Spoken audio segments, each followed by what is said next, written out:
بسم اللہ الرحمن الرحیم۔ عزیز طلباء و طالبات، السلام علیکم ورحمۃ اللہ وبرکاتہ۔ حضرت عمر بن عبدالعزیز رضی اللہ تعالی عنہ کے حوالے سے آج ہمارا تیسرا لیکچر ہے۔ اس سے پہلے آپ کی درسی کتاب میں موجود سبق حضرت عمر بن عبدالعزیز رضی اللہ تعالیٰ عنہ کے حوالے سے 2 لیکچرز ہو چکے ہیں۔ آج اس سلسلے کا تیسرا لیکچر ہے۔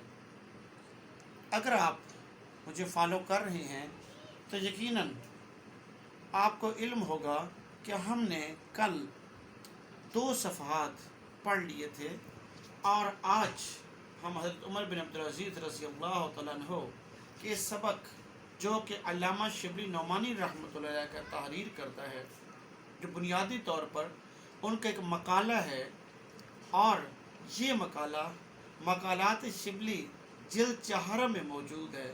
یہ مقالہ اس کا مطالعہ کر رہے ہیں اور اس کو سمجھنے کی ایک کاوش کر رہے ہیں۔ عزیز طلبہ، صفحہ نمبر 3 پر آپ دیکھیے، عمر بن عبدالعزیز رضی اللہ تعالی عنہ کو تمام خاندان میں ابن سلیمان سے بہت محبت تھی۔ وہ اپنی جاگیر کی سند لے کر آئے کہ میری زمین آپ کیوں چھینتے ہیں؟ فرمایا کہ پہلے یہ زمین کس کے قبضے میں تھی؟ بولے کہ حجاج کے۔ فرمایا تو حجاج کی اولاد کا حق ہے، تم کون ہوتے ہو؟ ابن سلیمان نے کہا اصل میں یہ زمین عام مسلمانوں کی تھی۔ عمر بن عبدالعزیز رضی اللہ تعالی عنہ نے کہا تو عام مسلمانوں کو ملنی چاہیے۔ ابن سلیمان رونے لگے۔ مزاحم نے کہا امیر المومنین، آپ ابن سلیمان کے ساتھ یہ برتاؤ کرتے ہیں؟ فرمایا ہاں، میں ابن سلیمان کو اپنے بیٹے کے برابر چاہتا ہوں، لیکن میں خود اپنے نفس کے ساتھ یہی برتاؤ کرتا ہوں۔ جی، اس اقتباس سے متعلقہ الفاظ کے کچھ معنی دیکھیے۔ برتاؤ، سلوک، اور اس میں ایک شخصیت کا نام آیا ہے حجاج بن یوسف۔ آپ دیکھیے، حجاج نے کہا کہ حجاج کے پاس یہ زمین تھی، اس نے وہاں سے مجھے مل گئی ہے۔ حجاج بن یوسف ایک انتہائی سخت گیر گورنر تھا، اور اس کا دور 661 عیسوی سے 714 عیسوی بنتا ہے۔ یہ ایک انتہائی ظالم اور سفاک شخص تھا، اور جب حضرت عبداللہ بن زبیر رضی اللہ تعالی عنہ نے یزید کی خلافت ماننے سے انکار کر دیا تو یہی وہ شخص تھا جس نے حکمران کے کہنے پر کعبۃ اللہ پر سنگباری کی تھی۔ اس جنگ کے اندر حضرت عبداللہ بن زبیر رضی اللہ تعالی عنہ شہید ہو گئے تھے۔ حضرت عبداللہ بن زبیر رضی اللہ تعالی عنہ آپ جانتے ہوں گے حضرت اسماء رضی اللہ تعالی عنہ کے بیٹے ہیں، اور حضرت اسماء رضی اللہ تعالی عنہ حضرت صدیق اکبر رضی اللہ تعالی عنہ کی بیٹی ہیں۔ حضرت اسماء رضی اللہ تعالی عنہ حضرت ابو بکر صدیق رضی اللہ تعالی عنہ کی بیٹی ہیں۔ عبداللہ بن زبیر رضی اللہ تعالی عنہ شہید ہو گئے۔ کعبہ پر سنگباری کی گئی۔ مسلمانوں کے دور کے اندر کعبہ پر سنگباری کی گئی۔ حجر اسود کو بہت نقصان پہنچا۔ اسی شخص حجاج بن یوسف کے بھانجے کا نام ہے محمد بن قاسم۔ حجاج بن یوسف کے کہنے پر محمد بن قاسم سندھ تشریف لائے۔ اس زمانے میں دیوبند کہلاتا تھا، اور بر صغیر کے اندر یا ہندوستان کے اندر اسلام کی شمع روشن کر دی، اس کو مزید جلا بخشی، کیونکہ اس سے پہلے اسلام تو یہاں پر بہرحال موجود تھا۔ یہاں ہم کل بات کر رہے تھے کہ حضرت عمر بن عبدالعزیز رضی اللہ تعالی عنہ نے وہ تمام جاگیریں جو بنی امیہ نے غاصبانہ قبضہ کر کے عام عوام سے چھین کر اپنے شہزادوں کو بخش دی تھی، ان کو تفویض کر دی تھی، اور ان تمام کی سندیں حضرت عمر بن عبدالعزیز رضی اللہ تعالیٰ عنہ اور ان سے پہلے کے حکمرانوں کے پاس موجود تھی، آپ نے وہ باکس منگوایا اور اس کے اندر سے وہ ساری سندیں نکال کے کینچی سے کتر ڈالی۔ اب یہ بہت ہی افسوسناک ان لوگوں کے لیے تھا جو ان زمینوں کے مالک تھے۔ تو ان میں سے ایک شخص کا نام تھا، آپ نے جیسا کہ ابھی پڑھا، ابن سلیمان۔ ابن سلیمان وہ شخص تھا جس سے حضرت عمر بن عبدالعزیز رضی اللہ تعالی عنہ کو دلی لگاؤ تھا۔ ابن سلیمان کو بھی جاگیریں ملی ہوئی تھی، یہ بھی خاندان بنی امیہ کا فرد تھا۔ یہ حضرت عمر بن عبدالعزیز رضی اللہ تعالی عنہ کے پاس آیا اور اس نے چاہا کہ انہیں اس کی زمینیں چھوڑ دی جائے، لیکن عادل وقت عمر بن عبدالعزیز رضی اللہ تعالی عنہ نے اس کی یہ بات نہ تسلیم کی۔ اس نے اس سے کہا، فرمایا کہ یہ زمین کس کے قبضے میں تھی؟ آپ کی تو نہیں ہے۔ تو اس نے کہا کہ جناب یہ فرمایا تو حجاج کی زمین تھی۔ کہتے اچھا کس کے قبضے میں نہیں؟ بولے کہ حجاج کے۔ فرمایا کہ تو پھر حجاج کی اولاد کو ملنی چاہیے، آپ کا کیا حق بنتا ہے زمین کے اوپر قبضہ کرنے کا؟ اس نے کہا حجاج سے پہلے عام مسلمانوں کے یہ زمین تھی، اور یہی وہ حقیقت ہے جو اس مقالے کے اندر آپ کو سمجھانے کی کوشش کی جا رہی ہے کہ جو جاگیرداریاں بنی یا جو خاندان تیموریہ، سلاطین تیموریہ یا سلاطین بنی امیہ کا دور گزرا، اس کے اندر بہت سی عام مسلمانوں کی، عام عوام کے زمینیں ان سے چھین کر اپنے خاندانوں میں تقسیم کر دی گئیں، اور اس کا نقصان عام لوگوں کو پہنچا۔ وہ پائی پائی کو ترسنے لگ گئے، جبکہ شہزادے اللہ تللے کرنے لگے۔ عمر بن عبدالعزیز رضی اللہ تعالی عنہ نے اس بات کو تسلیم نہیں کیا، وہاں پر مزاح موجود تھا۔ اس نے کہا امیر المومنین، ابن سلیمان کے ساتھ تو آپ کا بہت قریبی تعلق تھا، بہت گہرا تعلق تھا، آپ اس کے ساتھ بھی یہ سلوک کر رہے ہیں؟ تو انہوں نے فرمایا کہ اے مزاحم، یہ سلوک تو میں خود اپنے ذات کے ساتھ بھی کرتا ہوں۔ عزیز طلباء، یہ بات یاد رکھیے، انسان کو سب سے زیادہ اپنی ذات کے ساتھ محبت ہوتی ہے، اور انسان اپنی انا کی خاطر یا عزت نفس کی خاطر یا اپنی جان کی خاطر، اپنی حرمت کی خاطر، اپنے مال جائیداد کی خاطر دوسروں سے لڑ پڑتا ہے اور مرنے پر تیار ہو جاتا ہے۔ جب انہوں نے فرمایا کہ میں اپنے ذات کے ساتھ یہ سلوک کرتا ہوں جس سے یقیناً میں تم سے زیادہ محبت کرتا ہوں، تو تمام بات ہی ختم ہو گئی، سب کچھ ہی ختم ہو گیا۔ تو آپ نے اس کی زمین بھی تقسیم کر دی، اور یہ بہت بڑا فیصلہ تھا جس دور میں ہوا تھا، جس کی مثالیں رہتی دنیا تک دی جاتی رہیں گی۔ اس کے بعد عزیز طلباء، آپ اگلا اقتباس دیکھیے۔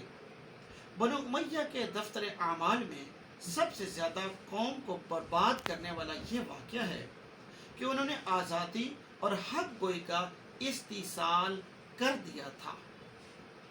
عبد الملک نے تخت پر بیٹھ کر حکم دیا تھا کہ کوئی شخص میری کسی بات پر روک ٹوک نہ کرنے پائے، اور جو شخص ایسا کرے گا سزا پائے گا۔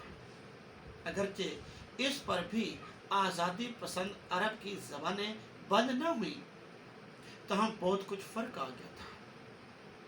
عمر بن عبدالعزیز رضی اللہ تعالی عنہ نے اس بدعت کو بالکل مٹا دیا۔ دو نہایت متدین اور راست باز شخص اس کام پر مقرر کیے کہ عدالت کے وقت ان کے پاس موجود رہیں، اور ان سے جو غلطی سرزد ہو تو فوراً ٹوک دیں۔ اس کے ان کے اس طرز عمل سے لوگوں کو عام طور پر جرأت ہو گئی تھی اور لوگ نہایت بے باکی سے ان کے اقوال و افعال پر نکتہ چینی کرتے تھے۔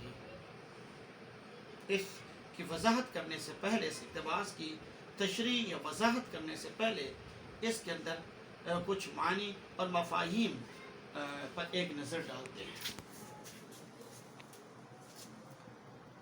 دفتر اعمال، اعمال نامہ، استیصال کرنا، جڑ سے اکھاڑ پھینکنا، ختم کر دینا، برباد کر دینا، حق گوئی، حق بات بیان کرنا، روک ٹوک کرنا، پوچھ گچھ کرنا، بدعت، دین میں نئی بات پیدا کرنا، متدین، دیندار، دیانتدار، راست باز، سچا، حق گو، روک دینا، ٹوک دینا، روک دینا، بے باکی، بے خوفی۔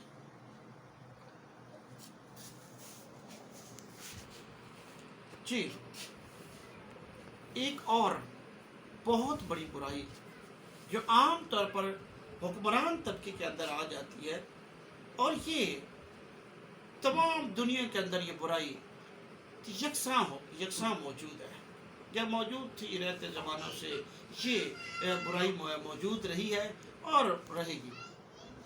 وہ یہ کہ جو شخص حکمران بنتا ہے اس کے ارد گرد کچھ خوشامدی ٹولہ اکٹھا ہو جاتا ہے، وہ اس کی اتنی خوشامدی کرتا ہے اور اس شخص کی یا اس حکمران کی، اس بادشاہ کی انا کے اندر اتنا تکبر بھر دیتے ہیں، یا کرسی ویسی تکبر بھر دیتی ہے کہ اگر کوئی شخص روک ٹوک کرنا چاہتا ہے، کوئی بات کہنا چاہتا ہے، کوئی حق بات کہنا چاہتا ہے، تو بادشاہ وقت کو یا حکمران کو بہت بری لگتی ہے۔ اس پیراگراف کے اندر، اس اقتباس کے اندر یہی بات کہی جا رہی ہے کہ وہ کہتے ہیں کہ ابن جو عبد الملک تھا، وہ جب تخت پر بیٹھا تو اس نے کہا کہ آج کے بعد میں جو مرضی کر لوں، جیسا مرضی کرتا رہوں، کسی کو یہ جرأت نہیں ہونی چاہیے کہ وہ مجھے روک دے یا ٹوک دے۔ عبد الملک بنی امیہ کا حکمران تھا۔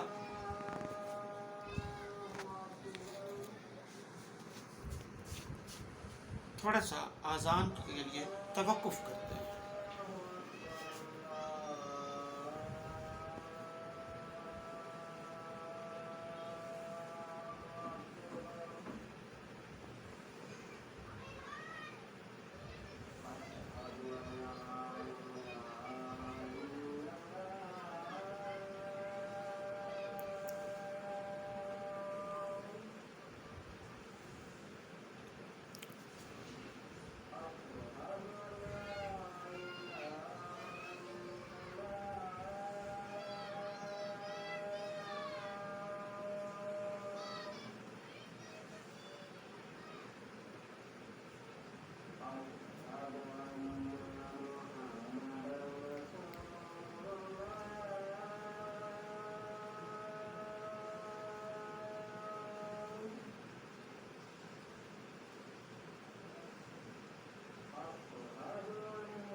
جی، تو میں عرض کر رہا تھا عزیز طلباء و طالبات کہ عبد الملک جب تخت پر بیٹھا تو اس نے حکم دیا کہ وہ جو مرضی کرے، جیسا چاہے کرے، کوئی بھی اس کے کاموں میں دخل اندازی کا سوچے بھی نہیں۔ عبد الملک کون تھا؟ یہ 5واں اموی خلیفہ ہے۔ 685 عیسوی سے لے کر 706 عیسوی تک اس کا دور اقتدار چلتا ہے۔ اور میں آپ کو یہ بھی بتاتا چلوں کہ عبد الملک کا بیٹا ولید بن عبد الملک اس کے بعد حکمران بنا۔ ولید بن عبد الملک یہ پیدا ہوا ہے 668 عیسوی میں، 715 عیسوی میں یہ ملک عدم کی طرف روانہ ہو گیا۔ خلافت کا دورانیہ 705 عیسوی سے 715 عیسوی تک ہے، اور یہ چھٹا خلیفہ ہے۔ اور ولید بن عبد الملک کے بعد اس کا چھوٹا بھائی سلیمان بن عبد الملک حکمران بنا تھا۔ آپ کے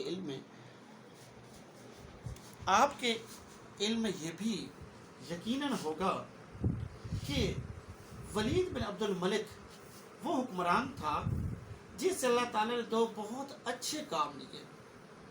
ولید بن عبد الملک کے دور میں ہی محمد بن قاسم یہاں تشریف لائے ہیں، سندھ کے اندر انہوں نے فتوحات کی، اسی طرح یعنی 712 عیسوی میں، اور اسی طرح سے طارق بن زیاد اسپین تشریف لے گئے 711 عیسوی میں، اور انہوں نے اسپین کو فتح کیا تھا۔ بعد میں ولید بن عبد الملک کے بعد سلیمان بن عبد الملک خلیفہ بنتے ہیں، لیکن اللہ تعالیٰ کو منظور نہیں تھا کہ ان سے کچھ اچھے کام لیے جاتے، چنانچہ دو بہت ہی غلط کام ان سے سرزد ہوئے۔ انہوں نے محمد بن قاسم کو واپس بلا لیا، اور اسی طرح سے طارق بن زیاد کو واپس بلایا، اور ان کے ساتھ وہاں پر جو سلوک کیا گیا وہ تاریخ کا حصہ ہے، تاریخ کا ایک بہت ہی ناپسندیدہ باب ہے۔ تو عبد الملک ولید بن عبد الملک کا باپ تھا۔ اس کے بعد اگرچہ عرب بہت ہی آزادی پسند ہے اور کسی کی دھونس نہیں مانتے، لیکن پھر بھی کچھ نہ کچھ فرق پڑ گیا تھا، لوگ اپنی جانیں بچانا چاہتے ہیں۔ تو اس کے بعد جب حضرت عمر بن عبدالعزیز رضی اللہ تعالیٰ عنہ خلیفہ وقت بنتے ہیں تو وہ تو جانتے تھے کہ جب تک نکتہ چینی نہ کی جائے، جب تک غلطیاں حکمران کی نہ نکالی جائیں، اس وقت تک اس کے اندر بہتری آ نہیں سکتی۔